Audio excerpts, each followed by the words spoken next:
You know, Alan, when I think extremely hot, I think of Xerox antifreeze coolant because it prevents boilovers and scorching heat up to 276 degrees. Well, Rusty, when I think of Xerox, I think of extreme cold because it protects my engine even when the temperature drops to 84 below. Now, when I think extremely hot, I think of Conchita. Oh, brother. Xerox antifreeze coolant because extreme conditions demand extreme protection.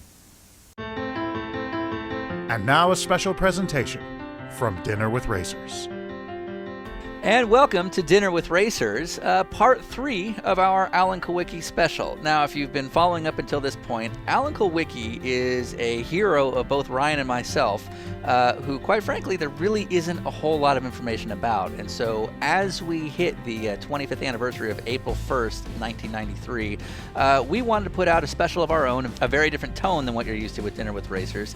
And rather than having one guest talk about themselves for an episode or two, we instead traveled 4,000 miles to have lunch and dinner with 12 different people who knew Alan best. So at this point, you've heard about Alan Kulwicki, the Wisconsin racer, and you've also heard about Alan making the transition from being a northerner with a college education, coming down to Charlotte with no money and no plan, and all the things that led up to that trip taking place. And then ultimately leading into becoming the NASCAR Winston Cup champion.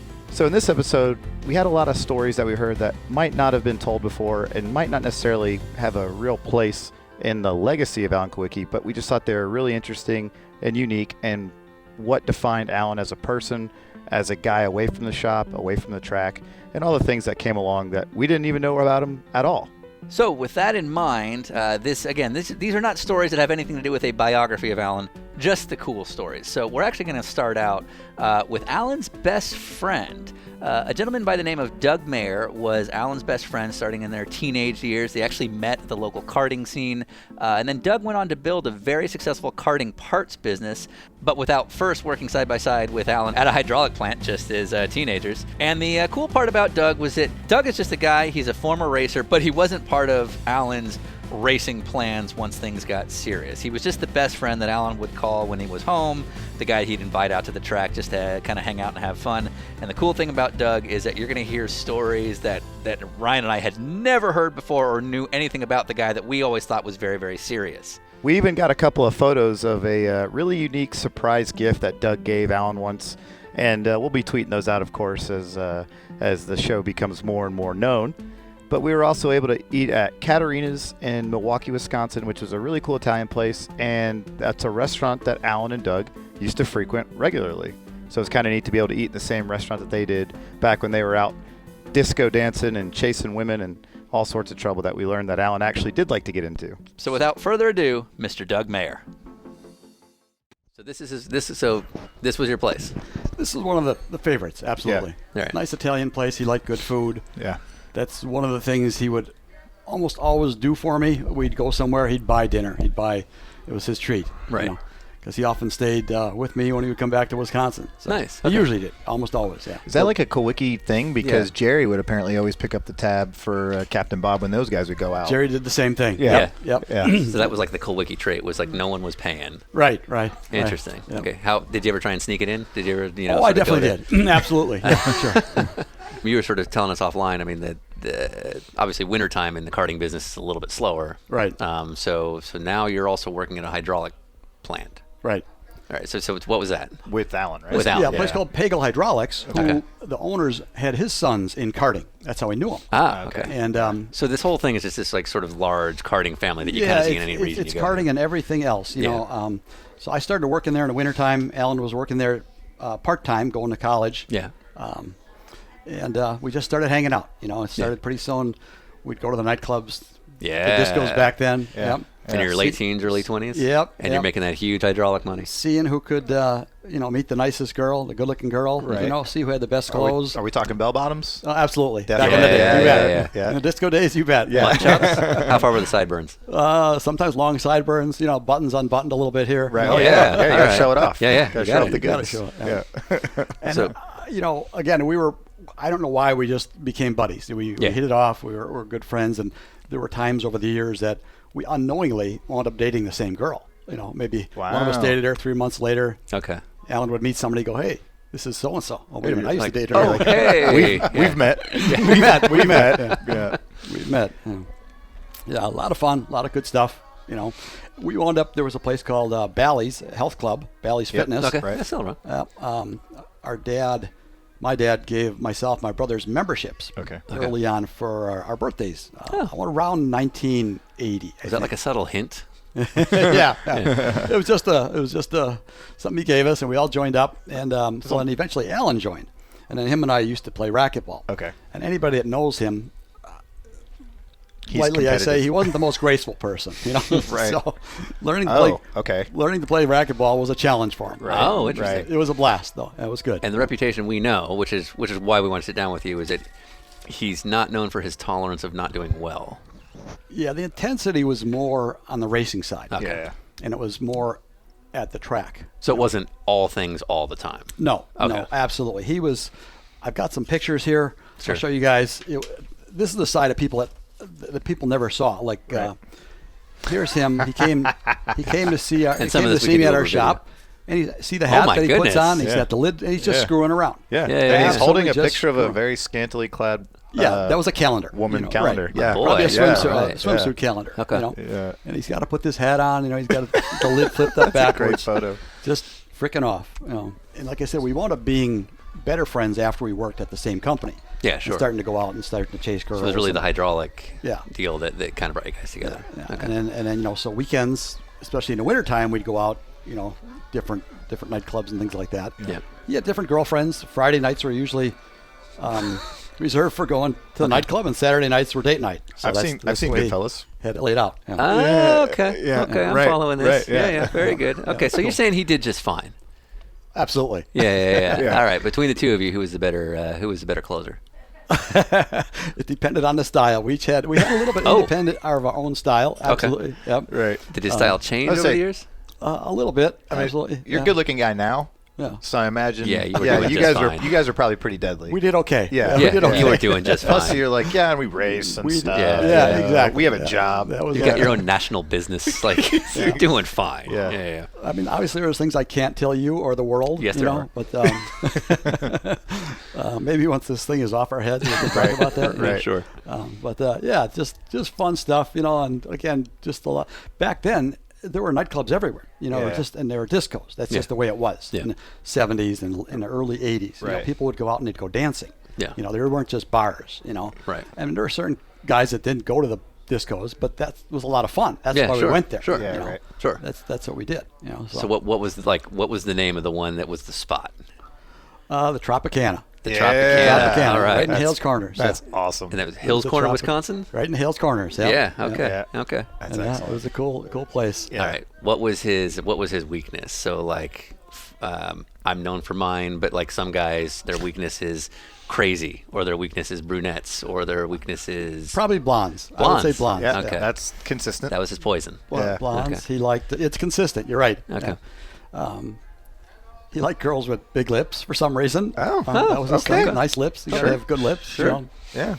And I got to tell you, I mean, the world has changed, but back then, the vast majority of people were in shape. You guys are in shape, but you know, back then, You look at him. He did point at me. But I pointed right at Ryan, which I understand, and I'll back that up. But you know, okay, so, Sure. So Yeah. just blonde, fit. yeah, nicely healthy. You know, Yeah. to say Okay. Okay. the least. Right. You know, Sure.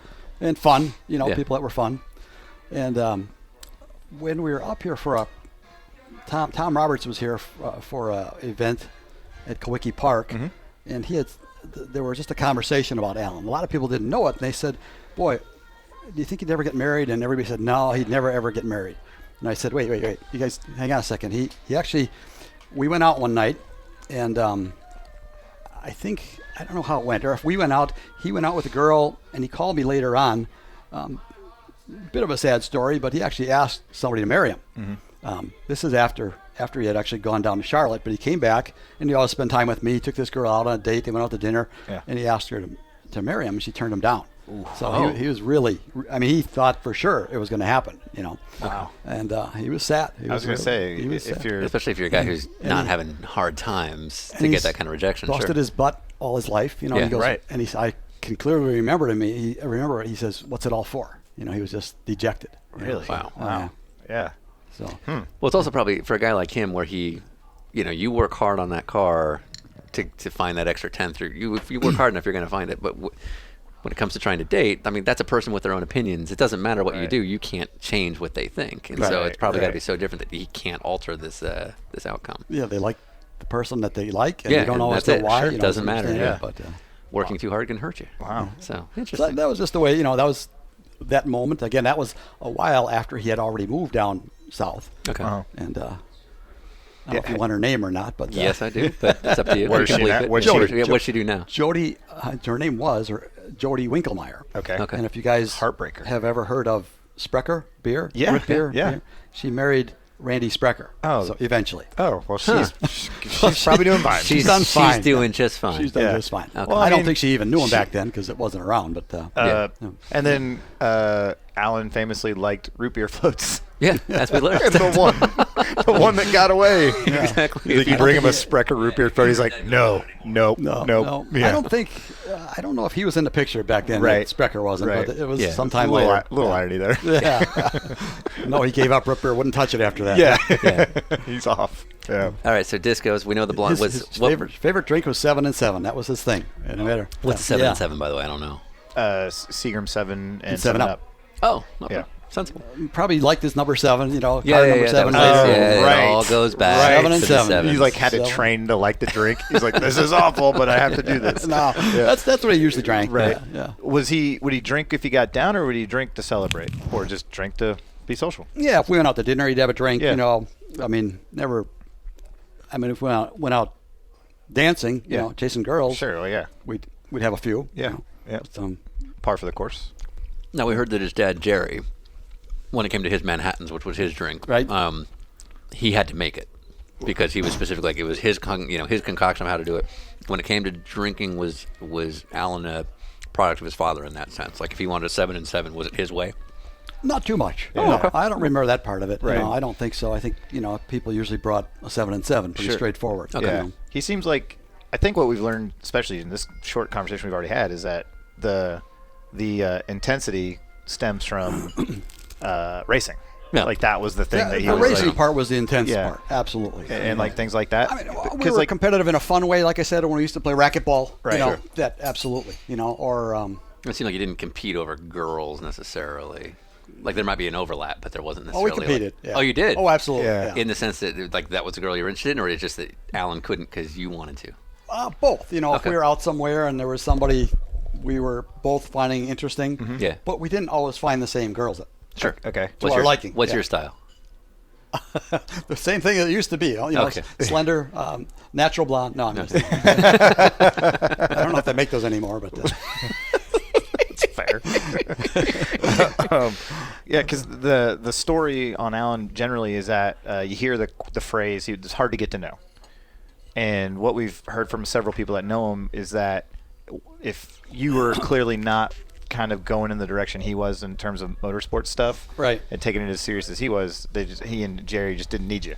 And so they wouldn't I really. think on a racing side, absolutely. Yeah. Again, a sidebar. Because Alan is always so formal, I thought, and I've never been like that, I would always intentionally call him Al. My dad called him Al. My brothers, hey, Al. Oh, so Yeah. no one else in the whole world ever called him Al. Sure. And that was just to sort of turn the knife. Yeah, a little bit. As you do with buddies. And one Yeah. time I had said something to his dad. I said something about Al, and he goes, "Who?" So Yeah. he didn't even know who I was talking about. Right. So, Alan. So Interesting. yeah. Yeah, well, that's actually really good to know, because the common theme is that he's like this, a little bit cold, standoffish guy that was like just going down that Yeah, path. it's the first we've heard of that. But No. that's not your home life and what you grew up with and your No, friends. it's, So the motorsport thing is business. Yeah, Racing right. is business. Right. And a lot of people, even today, don't realize when there's a driver at the racetrack, they're at their job. Yeah. They're Right. working. Right. So they can sign an autograph, they can say hi or something quick, but they don't have time to get off track, Right. out of focus. They Right. can't sit there and And talk some people about have the ability to have a hard time just turning it off, so Sure. to speak, to Right. be in fan mode and turn Right. it back on. Yeah. So, yeah. And his crew, I don't know if you talked to anybody like Tony Gibson or any of the guys. Not you know, yet. We're gonna meet with Paul Anders. Paul, Peter Jellin. They liked it when I would only go to 4 races a year usually. I'd go to Daytona, I'd go to Michigan, Phoenix and Atlanta. Yeah. But his crew liked it when I came along because Alan would tone down a notch. Sure. He wouldn't. You were okay. He wouldn't be Yeah. such Seems a like hard a lot- ass yeah, you in were front that of his guy. in front of me. Right. and Okay. to his crew. Right. Okay. So he liked having me there. You know, they would. Yeah. He would just notch it down. He was stern. He was intense.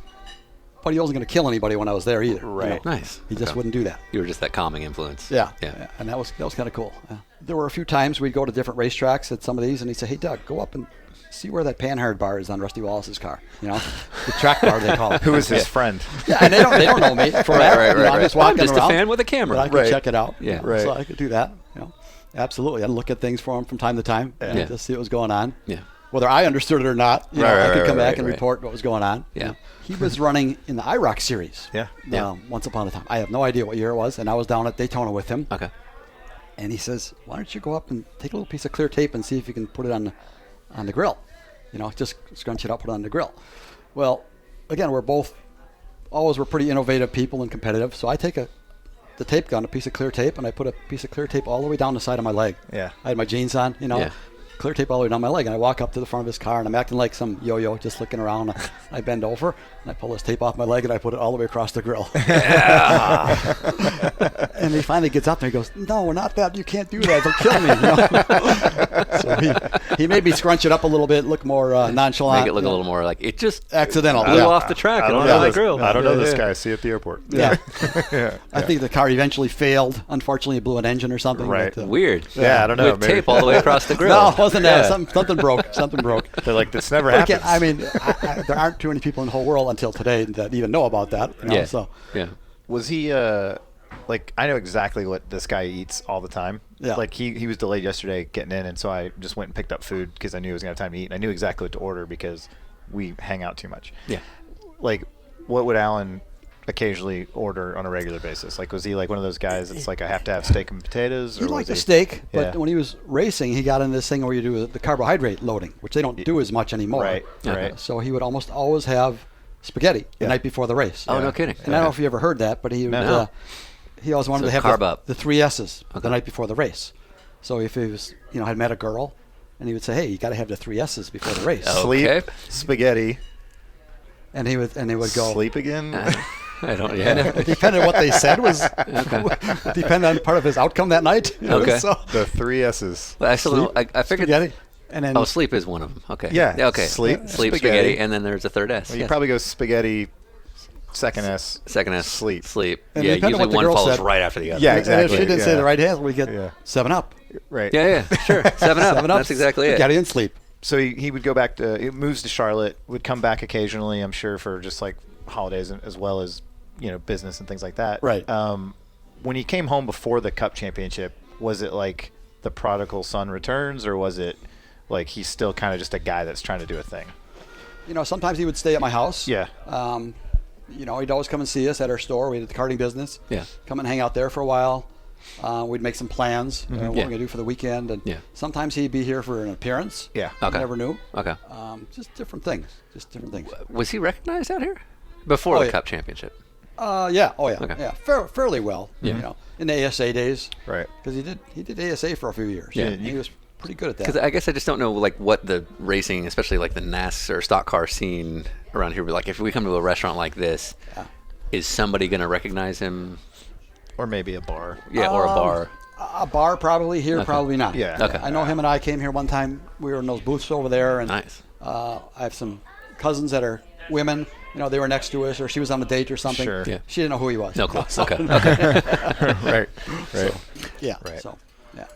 So, So he goes down to Charlotte. Obviously, this is before texting, Facebook, all the things that you can keep up with people now. And you guys seems like pretty close, friends. How often would you hear from him during the middle of the season? Is he good about keeping up with you or anybody, or is it like you get so consumed, especially out of sight, out of mind, and back then without the actually, channels no, yet? just the opposite. I Really? think ever since we met, Uh-huh. I think we talked every week. Wow, that's Every awesome. week. Yeah. Don't get He, it. and he went That was when down south. you would call somebody across the state and that cost you more money. Yeah. Right. It was a different era, but yeah. So when he went down south, one of us would call the other guy every week. If I didn't call No him, kidding. he'd call me. Absolutely. Wow. That's awesome. Yep. And just to it'd be a just rare, talk life. Rare, yeah. Yeah. Not racing. Yeah. Not racing. I have never ever heard about anyone pulling or being pulled when it comes to pranks with Alan. I've never heard anybody pulling a prank on him or him doing anything. Is prankery ever a thing within his sort of landscape? Only a little. Going for photos not here. too much. We fooled around a little bit. Okay. After he won, I think the NASCAR Rookie of the Year.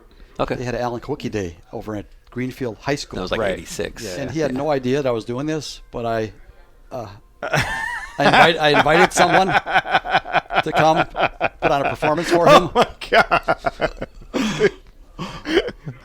So that's me standing there, and that's him. And yeah. Look at his face. Oh yeah. Oh, he's looking one direction. And you know what he says to me? He said, "Why did you have to have her come here? Why don't you have her come to your house?" Look at this. He's like looking right at it. Yeah, he's wasting no time. Oh my You know, God. fortunately, she stopped there. She went down to her underwear, and that was it. Oh, so this is like a back room? This is in front of like an that's autograph session, right? He was up on stage, and there And were this girl shows all up. these people. Oh my God! What? He just all of a sudden walks Oh. up there and puts the music on. And Yeah. So let's This is at a high school. Let's set this photo up. Yeah. I So think it was at the high school. It might have been I don't know if that was at this high school or like a nightclub or something, or bar Right. afterwards. So, Like, let me just set this but scene. it was still So a big it's- audience there. It's You know, that was still- 1986. It's Alan Kulwicki Day. He's the big hometown hero. Right. Prodigal son returns. Yeah. Thousands of people are lined up to get his autograph. And then And his- asshole friend Doug shows up. Yeah, that's the Alan Kulwicki I knew. You see that Right. expression there. Oh That's yeah, the- no, I know exactly where his eyes are. Yeah. Yeah. But my point is like, there are thousands of people watching this happen. Now here's the guy who's moved to Charlotte to establish himself as like a working professional driver. He's not these clown around guys that he's spending the time in the garage with. Yeah. How does he take to that? Because you're going out of your way to screw that reputation up. Yeah, right. He had a blast. He had a okay, great- loved it. Absolutely. He loved That it. was- He's like, why don't more people do this? Yeah, exactly. Right. He had so much fun. Yeah. Okay. Yeah, I mean, after he had gotten into NASCAR, when Rusty Wallace was driving, Rusty was sponsored by Miller. Yeah. Yeah. And Miller used to have a big thing called the Miller Party down in Daytona on the beach. Okay. And I used to go there with Alan all the time, and it was a great time. You had a People job, were yeah. dancing and, Yeah. doing all these crazy different, I forgot what is the Well, Daytona in the 80s. Oof. the electric slide or whatever it was, And I Oh, remember, yeah, wow. Yeah. Yeah. You just dated yourself. I sure did. Yes, I did.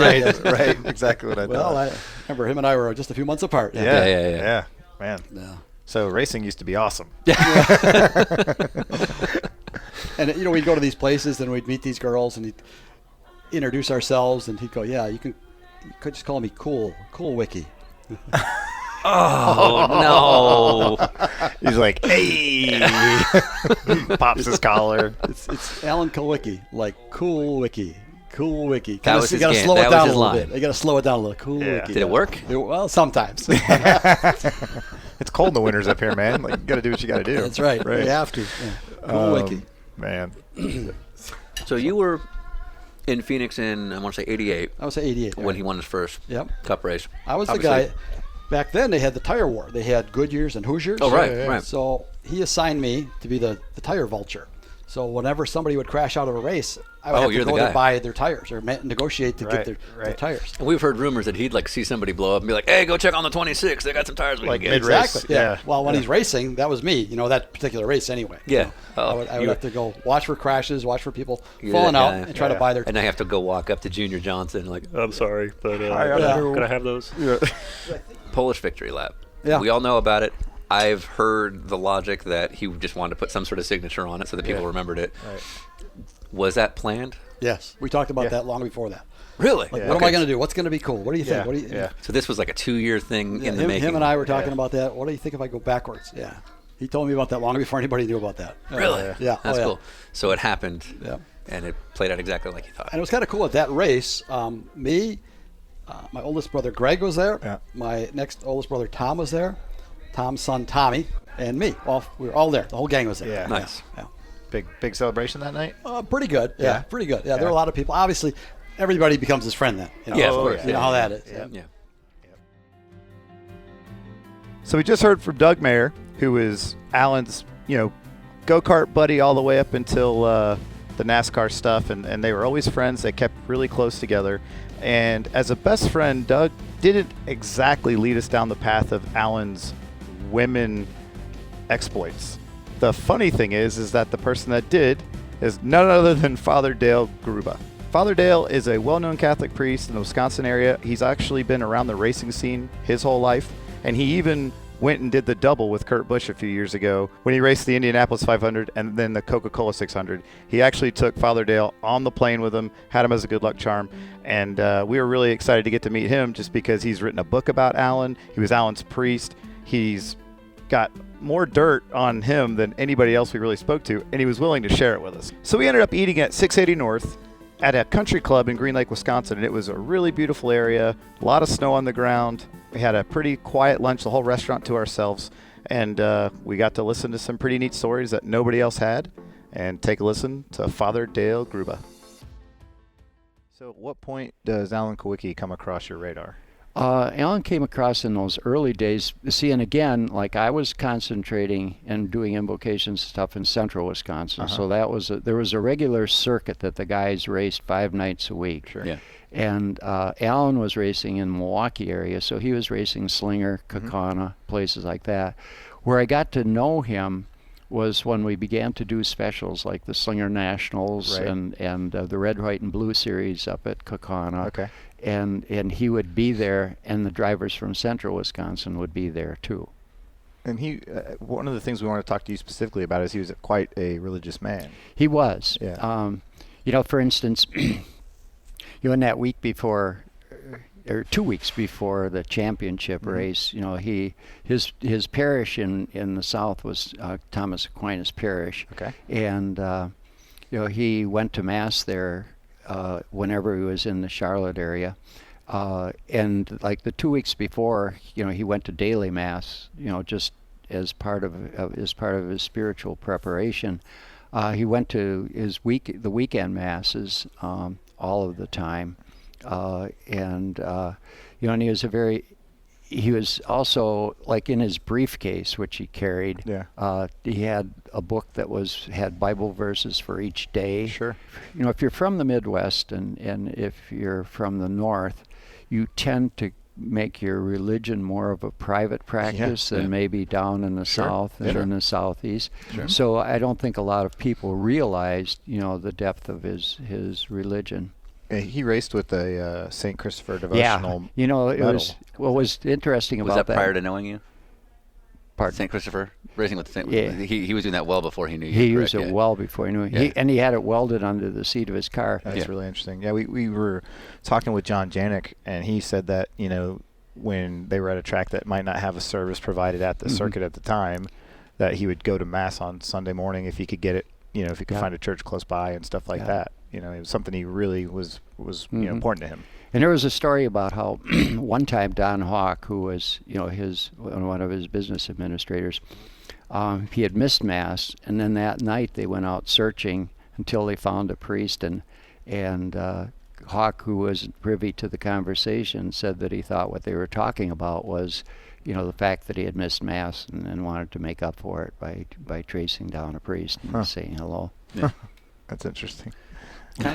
Kind of taking a step back, somebody like myself who has very little religious background, I still don't know what St. Christopher, who St. Christopher is. Like, what's the St. significance? Christopher is the patron saint of travelers, and the reason that the story is that St. Christopher was a person who helped people across this river, and the waters were fairly high, so it was a dangerous passage, and one day there's this child that's there, and St. Christopher put the child on his shoulders and carries him across the river. And as the story goes, it turned out to be Christ appearing as a child, you know, and was being carried across the river.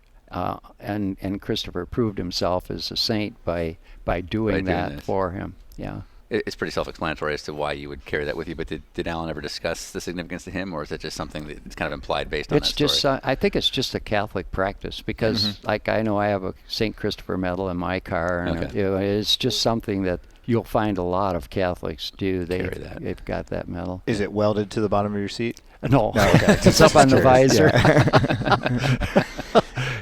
So you guys, so he would call you every morning at 7:30. Or he would call you at 7:30 on some mornings.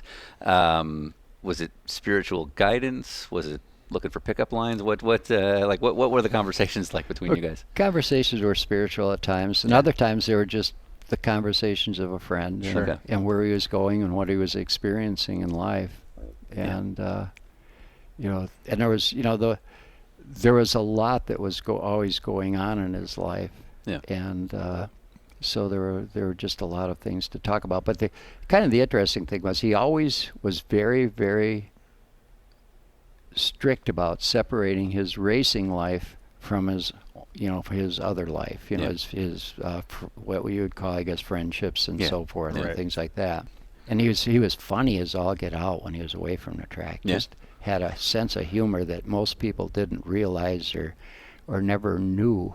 Like, what was his go-to? Did he have a prank or a specific joke he liked to always hit? There was one time when they were racing at Capitol Speedway, and he got a little bit had a little bit too much to drink, and he was running around with a Superman cape, around the pit area. Good. As This is becoming more of our guy. as Superman. Right. But see, that was a side that a lot of people never saw, or never really knew existed. But another thing that I've always found just fun was Alan and his girlfriends. Because we would, like, Humpy Wheeler and I especially were always on him about his girlfriends and where they went. He had this one girlfriend in the Milwaukee area, and I think what happened was, he knew that and again, it was that focus, that he couldn't be married and stay as focused as he wanted. Right, so sure. he eventually I told use that her, as my excuse too. yeah, Too focused. too focused. Yeah. He told her that, that he couldn't get involved in marriage and stuff at that time. But I think at the same time, that was the gal that he always would compare other girls to. Is this the one that married the Sprecher root beer girl guy? I don't think that might so. be. Yeah, that could be. I know that the gal married, and so maybe it was must be that the same gal. girl, yeah. And so then there was no going back. Sure. Yeah. But he had it. So, but anyway, he had this list of qualifications for a wife. Please tell me that was a physical written list. down. Written down physically in his billfold. It is billfold. Whoa. Yeah. So it's on him at all times. So he's like carrying a briefcase, like He's he's like- like on his first date, like, okay. pulls out a pen. Yeah. Blonde, Check. yes. Job. Yeah, all those things. So anyway, Humpy and I would always be watching to see what girl he was dating. So one day he's dating this gal, beautiful gal, Yeah. and he always dated beautiful gals. And she was gone, and I said, Alan, what happened to that gal? And he said, she smoked 5 years ago, and maybe she'd start smoking again, so I couldn't What? have her. Oh boy. Oh my. Okay. So- He's that that guy. guy. Yeah. Yeah. So then Well, she sneezed once. another gal came along. Farted one. They don't fart. I know this. You're not supposed to do that. Another gal came along, and Humpy said, because he'd see her at Thomas Aquinas Church, and he said, what happened to that gal? She came to church, she genuflected, she read all the prayers in the book, Yeah. and she knew exactly what was going on Catholic-wise, Right. practice-wise. Oh, he said, she had a different taste for music than I did, so she was gone. Oh, She likes the Beatles, and I'm out. Yeah, I'm a Stones fan. Yeah, exactly. But the bottom line was, and I always laughed about this, he had another gal, and I said to him, where'd that gal go? Oh, he said, I was thinking about that and about her, and I think she had a propensity for wide hips, and I was not going to marry anybody that had I saw wide her hips mother. down the road. Oh my God. And so his uncle later on, when I was telling him this story, said, that stupid Alan, doesn't he realize that when women have babies, they get wide hips? But then he would have Okay. he would have all these criteria, Different times. like he associated bows with Southern women, and he didn't want to go out with Southern women. So this gal comes, he picks her up as a date. She's got bows, a sundress. He sends her right back in the house and says, "You change that, because I'm not taking you out with those bows on." Wow. Okay. Huh. So it's all right. Okay. Alan always had like a girl in every port. So I like So that, anyway, I like that it took the Catholic priest to get there with us. So, let me give you the goods. yeah, here you go, guys. All right. so at any rate, there's this one time they're at the racetrack, and Yeah. there's 3 girls approaching him from different directions. Oh boy. And they all know him? And they all know him. Okay. So Alan sends a crewman out. You delay that person over there. Wow. And then you go and delay that person over there. And then I'll talk to the first person, and then we'll just put them on rotation basis. He's got a roster. Good. Man, yeah, Good. I'm all in on some Yeah. Alan Kulwicki now. Yeah, I liked him I before, liked him but now before, yeah. now I love him. They He and say- Willie T could have hung out. Yeah, they say Right. never meet your heroes. Right. Later in his career, it seemed as though there was one young lady that he was kind of closing in on, and his best friend Doug that we sat down with made it sound like they probably would have been married. And that's probably true. You know, that I always found it interesting that, you know, Bobby Allison was at his funeral, and if, you know, when I would mention something about, you know, one of his girlfriends or his acquaintances, Bobby Allison would look around and there would be 5 gals that would all, you know, look like, yeah, that's me, you know, Okay. but I think probably it would have boiled down, you know, and he would have. With your conversations, was family an actual conversation point? You know, no. Yeah. It was just, I think, a given that was what, you know, like everything else in Alan's life, you know, that was one of the things that he would have moved on to. Sure. All right, so you heard a lot of stories from Father Dale Gruba about Alan and the many ladies that would come to the paddock, but there's one guy that could verify that, which would be Alan's crew chief, Paul Andrews. Now, if you listen to the previous episode, you've heard plenty of stories from Paul already about how they won their NASCAR championship, but here's a quick story from Paul about whether or not those girl stories were actually true. We'd heard some rumors from some anonymous Catholic priests that said there might have been a few incidents where different girls would come into the garage from opposing sides, and he'd be like, "Oh crap!" Yeah. Is that real? That was real. Yeah. Okay. He had this. She called herself the one and only.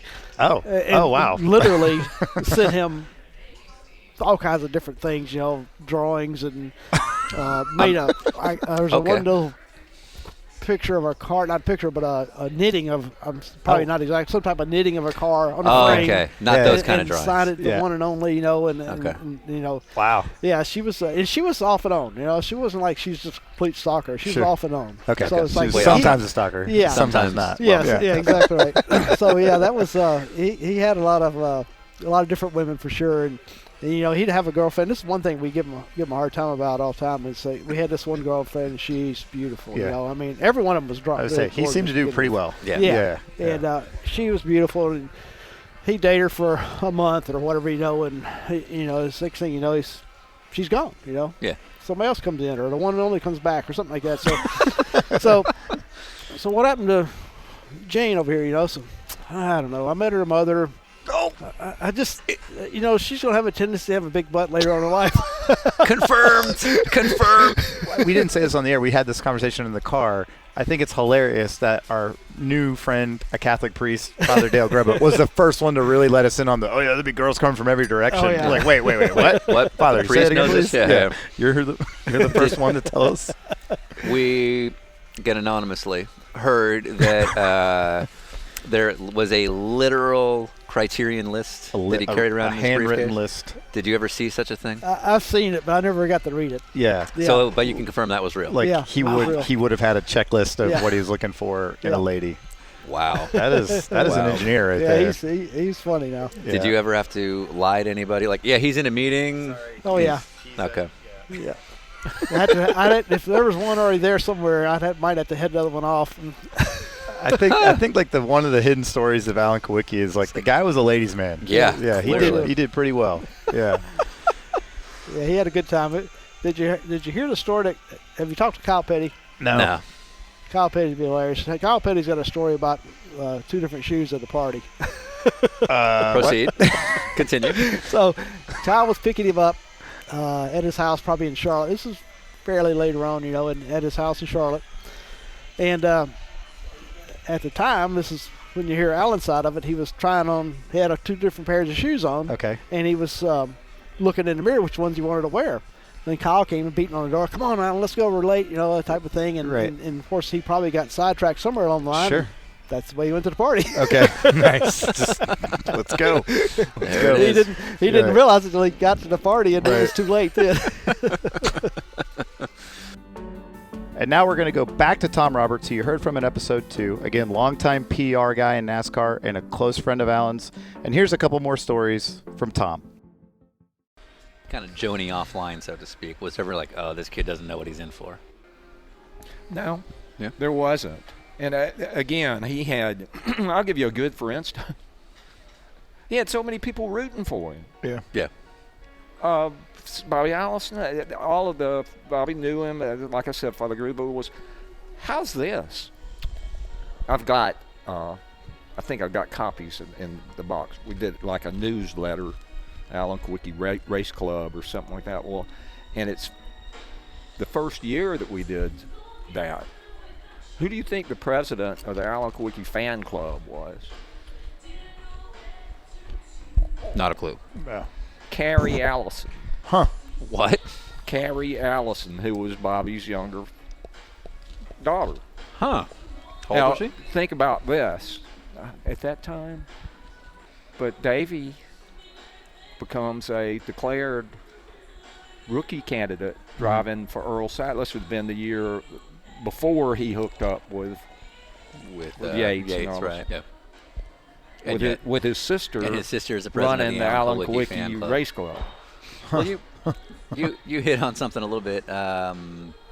He seemed to be, at least according to like Doug and Father Gruba of all people, he seemed to be very popular with the ladies. Was this did you have many interactions? We've heard a few stories about having to shove off a few different women coming into the paddock at the exact same time. Yeah. You don't have to speak about these things. No, he did. Yeah. He did. He did, but I'm still convinced that. And I told Peggy Gurgle that the night of his wake, that I really thought that he was still looking for. He was searching for her. Yeah. Did Peggy go on to marry someone in the root beer business? I'm not sure. Okay. Was that the one he proposed to that Dick turned him down? Yes. Oh, yeah. Yeah, that's Doug mentioned her too. Yeah. Yeah. No. I'm thinking. You're thinking of. She lives in South Florida now. Oh, he had. I was going to say, this is okay. proving the Now point. I wound up. She had braces, and What? she was with him. This is She became a really good friend of my wife's. Okay. And she was with him when he won his first race in Phoenix. This is the South Florida girl. And there was another. There was Angela. Kind of making her point. Okay, so. Okay. So, And then the Julie Horansky was Yep. Right. was the last, and she, oh my God, she's still beautiful today. She came to our banquet. back in the- we keep in touch. There was one that Angela was supposedly was the best with massages. Oh. And My boy. It had to be the some kind of special massage lotion that It was like a very slippery. Yeah, okay. And there's so many people that say that eventually he did want to settle down and have kids. Well, so, okay, but One day. that's kind of like, I'm not going to name any Andy Lally? names, Andy Lally. Some guys just sort of have their fun, but other guys meet women and after a day are in love. This is the girl that's going to last. And then 3 days later, maybe not so much. Not saying that Andy Lally's like that, but you meet guys who they don't intend to kind of move around. It's just that they fall in and out of love very quickly. And it sounds to me like you're kind of describing that character more than a guy who's like out on a hunt. I think that when he was in Milwaukee before he left there, he and Peggy were together for, God, I want to say maybe 9 months to a year. Which sounds like record tied for him. Yeah. Oh, yes. Okay. Yeah, right. But then after they split, especially when he moved south, Yeah. You got to remember too that as focused as he was on succeeding with his racing, how much time did he have? Oh no, I understand this. Right. Yeah. Well, this is always the thing. Yeah. This is actually if the one of the takeaways from this trip for us has been, like, I keep hearing about a guy that worked 24 hours a day. Right. And But he always, when he built his house, he kept carrying me over there in the walk-in closet that he had. He was a shoe fanatic. Okay. Like, what was her name? Marcos? Imelda Marcos. No, telling him that. Right. Immaculate dresser. Just a very classy person. All right, so that was Tom Roberts confirming a few more stories that makes the legacy true. But the next thing is going to be from Jeff Brown. Now, Jeff Brown was in our first episode about Alan back in the old ASA days. If you're familiar with our podcast, you also know Jeff from previous episodes. But the single most near and dear to our heart story came in this next little piece, because Jeff tells a story about him and Alan that when you listen to it, you'll know exactly why Ryan and I took so well to this. So we were running ASA. The goal is NASCAR. Mm-hmm. And we had an engine builder, Ron Neal, who owned Prototype Engines. Okay, yeah. And he built our ASA motors. And Ron Neal said, hey, I'll give you, he had started doing pretty good in NASCAR. Was it Winston Cup at the time? It might have been. It would have been Winston Cup right up until It wasn't Grand 2000. National. Because it was Grand National at first. Right. Oh, okay. It was either Grand National or Winston Cup. I'm not sure if Okay. Winston had come in by then. Somebody will figure that out. Anyway, he had started building those motors for the top series. And Ron Neal said, hey, I'll give you guys a motor if you can put a car together and go run the World 600 at Charlotte. Okay. And we're like, wow. Yeah, big time. That's a big Big race. time. Okay. Yeah. So now we got to find a car. Okay. So I don't know how Alan did it, but in typical Alan way, he called everybody that ever owned a car. And he found Joe Ruttman. Oh, cool. Okay. And Joe Ruttman was driving the Levi Garrett car at the time, but had his own Cup car for some reason. Maybe he brought it from California, but he owned it and was Right. in his garage, and he wasn't doing anything because he was a big-time paid Levi Garrett driver. It was Buddy Parrott running his team and stuff, and it was a big thing. So he didn't need his car. And he had a friend, Mark Reno, from California, who kind of took care of or knew Joe. I can't remember exactly, but anyway, the car was sitting in Joe's shop, and Alan made a deal. Can we get the car? We got a motor, yes. And it was one of these shoestring deals that any little thing could have crumbled the whole thing. Right. And my dad's Transact, or my dad kicked in a little cash to do it because I thought that would be cool. So Alan and I got in his Monte Carlo, so Peter Monte Carlo, and we drove to Charlotte with nothing. Right. And I remember us driving down there talking about all the things. That's when the announcement came over the radio that Junior Johnson had just signed a deal with Budweiser for $1 million. And we're like, $1 million? Oh, yeah. Well, dollars? that's Can you right. imagine? Yeah. $1 million? What's he going to do with all that money? We're like, and I've been listening to you guys. What was the thing about going to the rock pile or something? What The was mill? The mill. The mill. Okay. He Finally fucking made it Brown's in. in on it. Finally made it in. So the mill, I was listening to your podcast about the mill, and then this thing came up, and I thought, well, Alan and I had one of those. It wasn't exactly the mill, but there was a movie about Wendell Scott. Okay, yep. He's Was that the one with Richard Pryor? I think he so. might have been, Yeah. the black NASCAR driver. And I remember when in that movie, there's a scene where he gets a ride in the top series, and all of his friends are sitting on the porch, and Wendell walks up, and they all sit together like, Wendell's going Grand National. and so all the way down to Charlotte, with Alan and I, whenever anything would happen, we'd look at we'd just be driving around. There'd be like 5 minutes of nothing, and I'd look over at Alan and go, Alan's going Grand National. Hold on. No. Wait a minute. No. Hold on. So you're saying you and Kulwicki went on a road trip, and all you did was reference weird racing movies? Yep, pretty much. High five. Okay. We're pretty much. All right. We're the pretty same. much the Kulwicki Jeff Brown now. Yeah, a Pro Am podcast. Sports Car Podcast. Right, So, yeah. So that was our. Awesome. That's literally all we do. Yeah. Okay. Let's quote movies on the road. Okay. That's where the mill comes from. That's where the mill That's comes what I from. thought from the podcast I listened to. So the Alan's going Grand National. Alan's going Grand National. Now we have to watch That's Grease going to be the Lightning. next T-shirt. Yeah. Right. Going Grand Alan's going Grand National. Alan's going Grand National. So the movie was called Grease Lightning. Yeah. Oh, it was Grease Who Lightning? did it star? It was Richard Pryor Yeah, it was back in Richard Pryor. 1977. Yeah. It was about Wendell Scott, Yes, right? yes, Okay. yeah. Okay. So Yes. that's yeah. See if That there's makes me not so happy. a scene in there where it's like Wendell's going Grand National, and that came up all the time. We'd be, a month later, we'd be under the car. We were working on this car, and all of a sudden, somebody just randomly pops in your head, Dale, because we were working on a car. Alan's going Grand National. Yeah. Then all the crew guys got into it. Right, We'd right. be putting gas in it. Yeah. On the radio. All right, full of gas. Yep. Alan's going Grand National. That is pretty much what. That's this what is the exactly entire, what happens here. Yeah. So, Yeah. All right. All right. We're not that different. Yeah. Other than all the other stuff. Yeah, other than the Cup Championship and the millions of dollars. Right.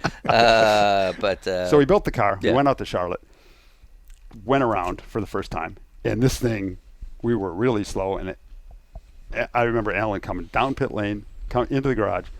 I lower the window net because I'm the crew chief or whatever, and I looked at him, and his eyes were like as big as saucers. And he goes, Right. if this is what driving a Winston Cup car is like, said, I'm never doing this again. Said, this thing is horrible. Right. And if this is what it's supposed to feel like, maybe, because he didn't know. Yeah. He thought maybe that's what it is. He Right. goes, these guys are like stupid, alien, unbelievable talents because there's no way Right. I can go 3 seconds faster Sure. around Charlotte. He goes, impossible. So like, oh, wow, it can't be. We were doubting ourselves a Yeah. little bit, and Alan's doubting himself a little bit. So we try a few more things, and we don't really make it too much better.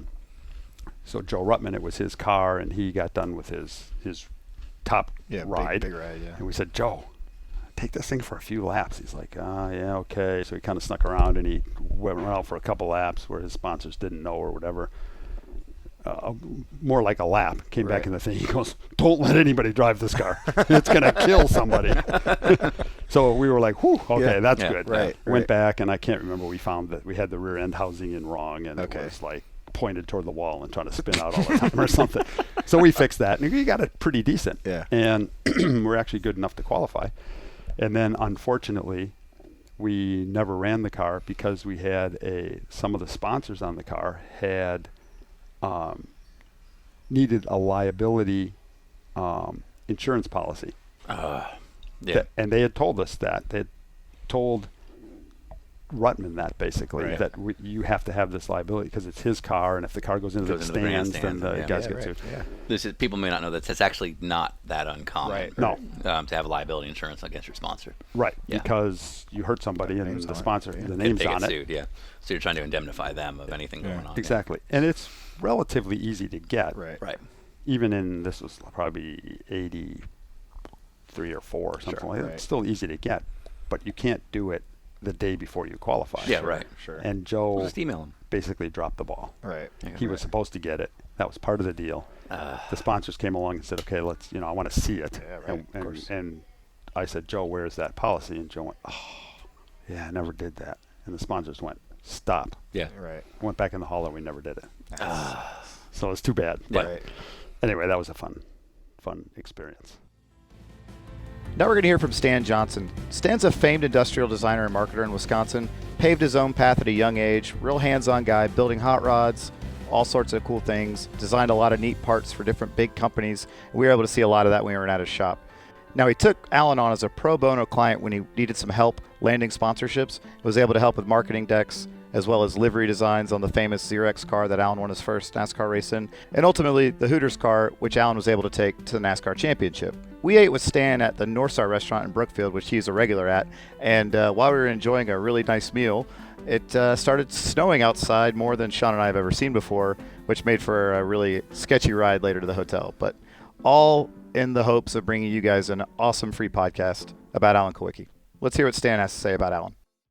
When we get to the Alan Kulwicki stage of your life, you're helping him with projects. Did you see the creativity in him and the hands-on approach that you obviously had to take as a 26-year-old when you started working around him and seeing what he was doing?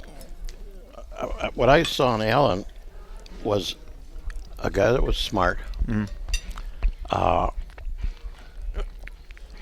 He wanted to bring intelligence and presentation, personal presentation, to NASCAR. Yeah. And not to insult everybody, but NASCAR was all good old Southern boys at that time. I mean, he didn't fit in at all, as we all know. Right. And he didn't change. He went down as himself, with a briefcase, a comb, good haircut, no facial hair, well-groomed guy, soft-spoken, and not a salesman at all. You know, like some of us that are self-hucksters. I like that he looked right at you, like Sean. we're staring at me. Complete shysters. Complete absolute buffoons. Yep. Yeah. Okay. Oh, but that's what I saw in him, because that's the way I would have done it. Right. Okay. Sure. But I couldn't, for a whole bunch of reasons. Right. And so that would be an alter ego, right? Sure. By definition. So And he's the same age as your kids. yeah, So, I'm comfortable with that. Yeah. If you got to have an alter ego, he would be who I would pick, because he represented And he's what out I doing thought it. the way, and I thought he represented the next generation at that time, because those good old boys were getting older. Yeah. And they're really kind of inbred in character and dress and appearance and so on. And as you fellows know, he stood out. Holy, Yeah. you know, Yeah. wow. Carried a comb in his car. Yeah. Yeah. I Right. understand. Right. Would be wearing a suit. Yeah. Like a 3-piece suit through the Yeah, garages. we'll get into some of those things, but obviously you're building your own business. You're understanding how large corporations want to see some of their presentation materials, just because that's what you're doing for a living. But you're also a racer. I remember going up and seeing him a lot at Slinger Speedway, where his career really not only started but kind of took off, because he kept winning all the races and upsetting a lot of people. He didn't fit in on the short track crowd either. We just didn't. We all know. And I mean, it doesn't matter with that, but he would stop at my office, which is sort of right near where we are here, my office at that time, and just hang out a little bit on the way to Slinger with a car and a trailer, open trailer. Yeah. Right. Yeah. Remember those? No semi, yeah. Yeah. And I don't remember. I know he had a green Plymouth station wagon. I don't remember if he was towing with that or not. But we go out for lunch or something, and he would slide that Plymouth station wagon around the little loopy driveway up to my office, and it was just having fun. Yeah. Kind of. At what point did you start helping him? I guess. I said, well, I can draw cars and so on, because we're designers, and figure out some of the marketing for you. I said, I'll do that for you, just for free, and we'll work up whatever you need. And he heard about Xerox in the East Coast at that time, the antifreeze people that were interested in getting into racing. So by this point, he's already in Charlotte. He's already trying to make it work. Yes. Yeah. And I did a presentation and illustration and so on for him, and he went to Xerox in the East Coast and got the sponsorship. Yeah. And that was the big break. Yeah. But there was no luck involved. Everything was planned. Everything. I mean, there were years of success at a small level, building up to that point where the sponsor would look at him and say, "This guy's pretty serious. He looks like he belongs in our company, not sitting on the sidewalk in front of our company, and he looks like a safe bet." Every sponsor that you ever work for is looking for a safe bet, right? Yeah. We went to next winner, but we want to make sure he's the next winner. Yeah. Oh, right. Well, if you're a marketing manager, your job is to not get fired. Yeah, and so you're right. not going to put your dollars on something because you believe in it. You're just like, yeah, obviously it was a good choice. So. But as we've been discussing, he was a good choice. He checked all the boxes. Yeah. Okay. He had the success, the personality, nothing goofy about him at all that would spoil the deal. Yeah. And in turn make the marketing manager. He didn't have any bad tweets or anything. No, he didn't smoke or anything. Okay. it was a gift for the marketing manager. Sure. You couldn't go wrong with them. Sure. And when Xerox decided to get out of racing as part of their marketing, he was pretty distraught, and then found that Hooters Restaurants, which was doing very well at the time, and their salad dressing business and so on, was interested in possibly getting into racing. So he called me on a Thursday afternoon, said, Stan, I've got an appointment with the CEO, Brooks, of Hooters on Saturday. This is Thursday afternoon. Right. Says, I need a presentation. I said, where is it? In Atlanta. Well, I'm sitting here in Milwaukee, and, it's time to go home for dinner. Hey, just email it to him. Yeah. And he's in Charlotte, right, at the time?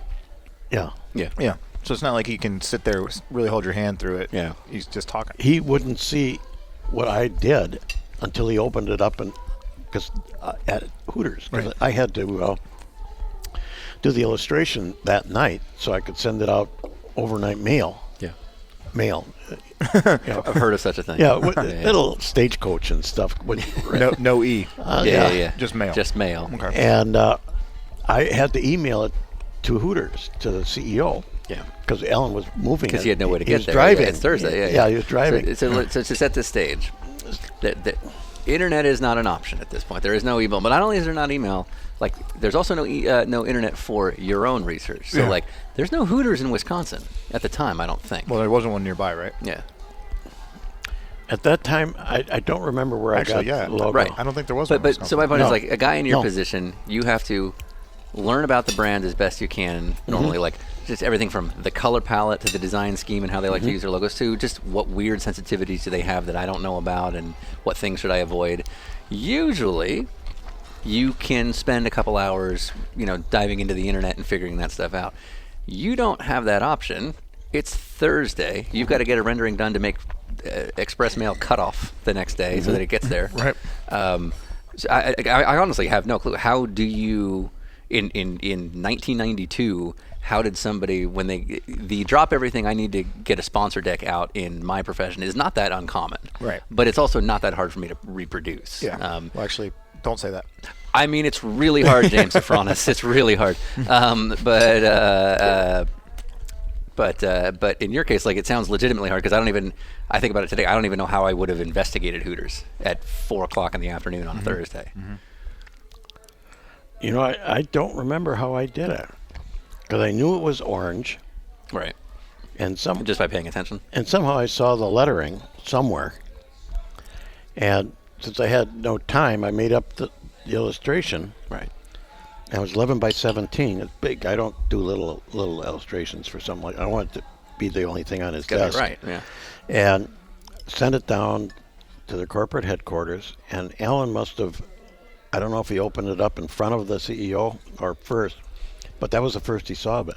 Right. There was no changes. Yeah. There was no dialogue. No back and forth. He was driving, and in order to make it to the office on time, you can't send it to him on the road. No, and he didn't. He didn't have a cell phone. The car phones were the size of a shoebox at the time. And he must have just opened it up. And right there said, in front of him, like, well. Oh my gosh, thank heavens. And yeah, I mean, what if you put the wrong car in there just by yeah, accident? right. Well, you think of how many things could go wrong. Spell Hooters wrong. I mean, everything could go wrong because there was no preview. There's no check. And they opened it up, and they bought into the program with a multi-year deal, and that really, the rest was history. Really, but I was maybe almost as excited as he was that could have contributed to that next phase of his career. I don't know what the next step would have been if you hadn't had that sponsorship. Yeah, you never know. Yeah, right. So, Alan, right or wrong, has earned has a reputation of being difficult for guys, mainly in the sense that he was extremely demanding. So, you get a call on Thursday afternoon saying, "Yeah, no, I'm doing this sponsor pitch on Saturday," and you have to come through for me, otherwise this whole thing is hosed. Was he a guy you could say no to? Like, no, I can't. I have real clients that need stuff tomorrow, and they're going to pay me. No, I did it at night. Right. But my point is, like, was he a guy you could say no to, or like, would he get upset? I mean, how would that work out if you I said, never just can't ran help into you? that because Okay. he was, I guess, my alter ego. But I was in the seat with him, and I'd have done the same thing for me if I was someone else. Yeah. You know. Okay. I mean, to be in the position that I was in to help him to that degree I thought was terrific. I felt really good about it. I could really do something. Right. You know. Well, let me ask you this though, because this is very projecting, and I'm sorry to make it about me. Okay, here we No, go. I'm serious here. There are a few people in a similar position I have done this for, and those deals haven't worked out. And then you feel a little bit dejected, like, I've spent all this time, and like I want to help you, but now they know they can call you a day and a half before, and then they do it again, and it doesn't work out. And then they do it again, and it doesn't work out. And by the 7th call, you're like, I'm tired of dropping things for you because these don't feel like they're real. Right. And so my question is, did that happen a lot with Alan? Like, No. I got this guy on the line, Stan, you need to drop everything and help No, this out. not at all. Yeah. So he knew how to use his resources then. Yeah, every time was a home run. Everything we and did. see, that's the difference, is Yeah. you're going to go to bat for Now, the guy that I you didn't know is feel real. there was any risk at all. Right. I thought we'll do it. I know he can hold up his end, Right. and I know I can hold up my end. Where's the risk? Right. And well, to my knowledge, we only had 2 really big presentations, for major sponsors. So it was Xerox and Hooters. Yeah, and hit them both up. Yeah. So that was Stan Johnson, who again was a big marketing and industry guy at the time. Speaking of marketing and PR, we wanted to put one sort of final story out there from Mr. Tom Roberts, who you've heard from a few times now, Alan's longtime PR guy. A couple days before the big championship race in 1992, that Thursday to be exact, there was a giant PR day because there were so many guys making a run for the championship. And Alan was, of course, a participant in the big media happenings of that time. So we're going to tell that story because it was sort of unfamiliar territory for Alan, but there was also one very specific story about one very specific song that came out of that, and we thought TR telling that would be pretty cool. So you guys get the championship. As a PR guy, and Sean, this is probably better for you to ask the question, but that's not just a big deal for a driver in terms of like what the post media becomes, but for you that's got to be a pretty insane day with obviously having Rusty to deal with, but then also now you have to deal with NASCAR. And I think it'd probably be let's go back on that and explain a little bit about his time, because he had to be at the shop and on top of all of the the racing stuff. He would do appearances for Hooters, and they understood that. But media stuff, we never did so the availability, advanced media tour. Sure. But he resented to a certain degree of people trying to take the time away from him. Yeah. Until we came into that weekend at Atlanta, and I'm explaining to Alan that we need him to do this media tour on Thursday, and he winds up calling hotter than hell. What is this? He says, we're starting at 6 o'clock in the morning. That means I'm going to have to be in there on Wednesday night. I need to be in the shop on Thursday morning. He says something like, well, damn it, I may or may not be there. Yeah. So which for PR people is leaving like me holding the bag. I don't even think that I told Wayne.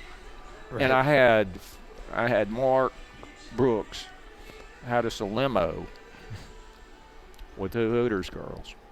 All right, here we go. So he was on top of it. That was lined up. So we and all just for context, Mark Brooks being Mark Brooks was son Bob Brooks's son, and Bob Brooks being the CEO of Hooters, and Mark more or less my understudy as he's following Alan and that team around. Right. So Mark Brooks is basically Mr. Hooters' son, kind of following the team around, making this program work, which is kind of a common thing you see with big name sponsors. But go on. So we're all staying. I say we're all. I'm staying at the Atlanta Hilton downtown Atlanta. It's like a minute before the limo, and we're supposed to leave, and he has this. I've already been downstairs. Mark's already got in the limo there. Yeah. Wayne's already there, ready to go, and he's already got ready to, start. It's about a minute before we're supposed to leave. Yeah. Elevator opens. There he is, all dressed, all dapper. Ready to go. Ready to go.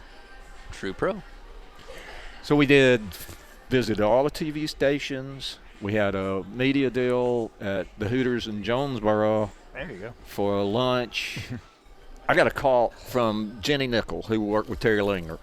Okay. Terry Linger being a TV producer. Right. Yeah. And they were in charge of doing all of the video and everything for the banquet. So Jenny is calling and asking if Alan were to win this thing, if he were to pull it off, what would he want for a theme song? It was like, let me think about it.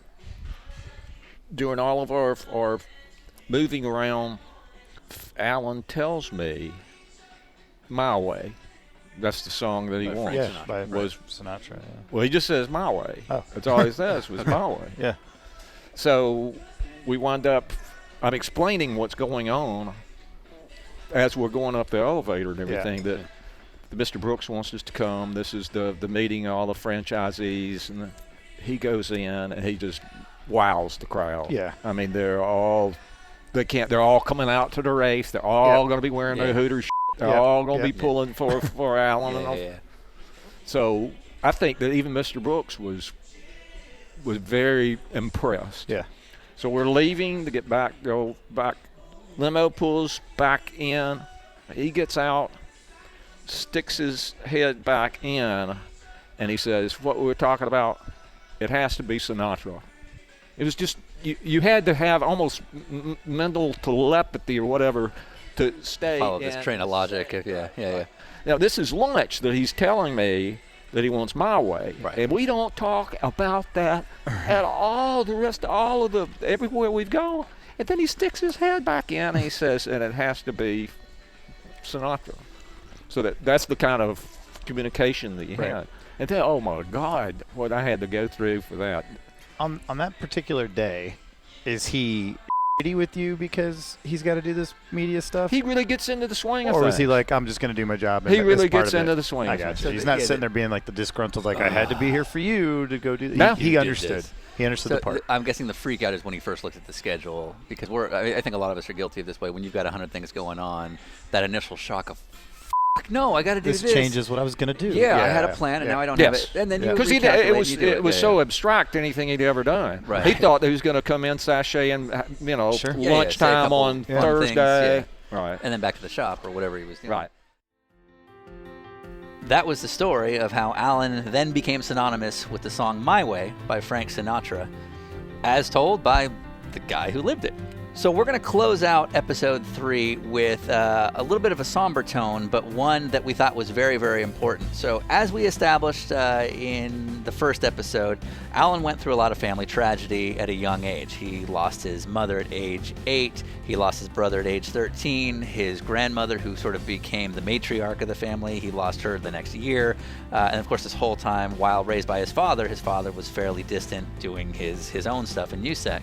One thing we found very unique about Alan and the way he handled all this was basically how he didn't handle it and how he virtually never discussed it. So we thought it would make sense to sort of put together a little compilation of a lot of his closest friends discussing that and how it may have helped shape Alan. So we're not going to interrupt any of this, so you're first going to hear from TR, his PR guy, then Jeff Brown, his sort of original ASA friend in the early 80s, Doug Mayer, his best friend all through life, and closing with Father Gruba. I think also that you get to, when you learn the background, and I know that definitely had an impact on me to know where he came from and know, what happened with his mom and living with his grandmom, and then he told me the story about his brother. Was this all in this first conversation? No, this would have been all came over like time. We would have conversations at night via phone. Okay. And I did. I got him really mad one time because I was doing his bio I can't even remember what year this was, but it was after another conversation relative to his family upbringing that I thought that was very important that people know that. And one of the reasons I felt it was so important is because perhaps if you understood what his environment was growing up, you might understand more why he was the way he was. Exactly. Right. So I put something on the bio about his brother and what happened. You know, he bled to death. He was a free bleeder. He bled to death. Right. He was a hemophiliac, correct? Yeah. Yeah. And there was some kind of, I think I might even used hemophiliac. I used some kind of terminology. Right. And because I didn't run that by him, he got, that was probably as mad as. And this, because this went out and published. And here Oh, you're yeah, talking it about was personal it was background. out. So one of the unique characteristics of Alan, beyond the fact that he did this entire program his own way, was that he didn't come from a wealthy family. In fact, his family life from a very young age was arguably difficult, more difficult than most.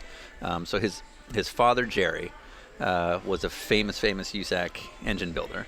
But that also meant he was gone all the time, and I'll kind of leave it to you. But I don't. Did he ever mention his dad much in terms of sort of the nature of their relationship? I think it was a respect, but never an affection. Sure. Strained relationship. Sure. Yeah. You know, but I mean, he loved his dad. Sure. And his dad. It was just just sort of a tough love difficult kind of environment. communication. Right. So early in his life, very early in his life, he was basically raised by his mother, and he's got an older brother as well. And then she passes away. And he was 8 years old when she passed away. Right. And then the grandma winds up becoming. So his mother passes away. They all move in with his because basically Jerry realizes he cannot raise these two boys. Right. Not a guy that's around all the time, and they need sort of a female figure in their life. So they move in with his mother. And now Grandma is basically raising Alan and his brother. So this lasts until about age 13, and then Alan's brother is a hemophiliac, and I still don't quite know the details about what happened. It was something that it was at a football game and falling off of the bleachers. Oh, wow. I never. That's the most I got information there. Now I would imagine that Doug at one time, Doug Mayer. Well, knew what the story was, you're hitting on something that is universally true. Everybody that was close to him, Doug, you, John, I think we even discussed a little bit, Father Gruba. Yeah. Alan never spoke about this. Yeah. No one we've spoken to has any details. It sounds like Alan never mentioned his mother, never mentioned his brother, grandmother. So his grandmother passes away a year after that, if I'm correct. Yes. And it sounds like he never discussed this with any of you guys. No, I mean, like, he would just give you what I wrote was what he told me, you know, but never any more than that. Right. It was just really the bare facts. That was pretty much it. Did that ever come up with you? Never. Nope. You know, I knew he lost his mother when he was young, now that you say that. Yeah. I don't know that he ever said that to me, or that I just know that from the stories and stuff. Yeah. It was never a thing. 100% of the people we've talked to. Like nobody has like a background, like he kept that really close to the chest. Yep. Yeah. He was one of those guys. My guess is, knowing Alan, that if he told people that, or people knew that they would think somehow that he was using that as an excuse, or, you know, I've had a hard life, feel sorry for me, and he would not want that from anybody. I mean, he just wanted to race and win at whatever cost. That ever come up with you guys? Not a lot. I mean, you know, it was they were family. Sure. You know, was never anything negative or any animosity, nothing like that. You know, they were not at all. But it doesn't sound like they were particularly close either. It varied. There are things that they were and things that they weren't. Like after, I think right after he moved to Charlotte, he had coming up here a couple times for the holidays. You know, he would come up. And I remember before I had my own place, when I still lived at my dad's house, we would always do Thanksgiving at my dad's house. Okay. But Jerry was going to go and have Thanksgiving with Thelma. you know, Okay, with, yeah, with yeah, Alan's sure. mother-in-law. Sure. So Alan didn't have a place to go, so he came to our house for Thanksgiving, you know. And I'm like, yeah. So we totally welcomed, open arms, come on over. Yeah. My dad, you know, we all knew him, you know. Right. But that was a little unusual, you know, instead of having it with his dad or his dad and his stepmom. Right. Yeah. Why wouldn't he go to Thelma's? I don't know. Yeah. I don't know if he got along with her kids great. You know, we never talked about that part of it too much. Sure. Thelma loved him like anybody else, like a son. You know, Yeah, but she had her own kids too. And but it wasn't quite his mom. Yeah. You know, it wasn't quite the same. Yeah. You know, So he lost his mother at, I want to say, 8 years old. before I even knew him, so Yeah. I didn't know much about him. I Right. didn't know much about him or her or his brother. You know, at that point in time. And it doesn't sound like you ever really talked about that kind of stuff. No. Mm-mm. Yeah. Do you think that played any role in some of his intensity? I don't know. I think he was just always a driven guy. Yeah. Sure. We don't really know much about his relationship with Thelma, other than basic stuff. Yeah, and I don't either. Okay. It was just, because I think there was only a basic relationship there. Yeah, sure. It would be hard for me to explain, but I don't ever see there being more than just that kind of basic Sure. relationship. Okay. Another question I was wondering And go, about. let me. Oh, for sure. On that, on that point about Alan's dad, at first I think, Alan's dad was really reserved, Mm-hmm. and it wasn't until later that he began to be a little bit more involved. Like they were racing up at Oshkosh at Leo Speedway, and that was where he first began to adjust his carburetors Mm-hmm. and give him a few clues as to So Jerry would adjust his Jerry, carburetors. yeah, Right. Okay. and things like that. But at first he was reserved. Well, yeah, one of my questions I had, kind of between Jerry and Alan, and you might not know the answer. Was there ever a resentment from Alan about Jerry, not making it easy on him and just going, "Hey, this is my kid, give him a ride," or anything like that? Or did Alan understand and get it? I think Alan understood it, but again, I think you have to look at nationalities and how how if you're German Yeah. or if you're Polish, Right.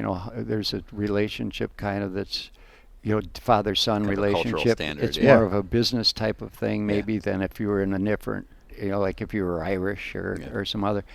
And I think that that it was probably that type of thing. But it certainly Alan, especially at the end of his career, brought his dad into the picture a lot more, and even made sure of his welfare, Mm-hmm. at the end. You didn't get to meet Alan until a little bit later into his career. He lost his mother at 8 years old, I believe. How much of a role do you think that played? Is that something you guys ever discussed? We didn't discuss it, but it was a big role. There were two things that really had an influence on him when he was young. One was the loss of his mother, but the other was the loss of his brother. Yeah, and that happened at 13? Yeah. So that, and he was raised primarily by his grandmother because Jerry obviously was, he was racing a lot. He was Norman Elson's engine builder, so he was gone a lot, and I think that Alan always had this need to kind of prove, and maybe that's why he, it motivated him later in life too. He had this need to really prove himself to people, like his teachers in grade school, for instance, would be a good example where, he wanted to make sure that, he got A's so that he would be noticed and that he would be valued in life. And I think that, but that. And you would sort of argue that came from the fact that he couldn't get that at home. He couldn't get it at home, yeah. My dad here, Jerry Kulwicki, and my mom, Thelma. Without them, I wouldn't be here either. That was a pretty touching moment. My dad's not a real emotional kind of guy, and some people say I'm not, and that's about as emotional as I get. I want to thank them a lot, and I'm glad that he got to experience something like this in his lifetime. I'm sure it means a lot to him.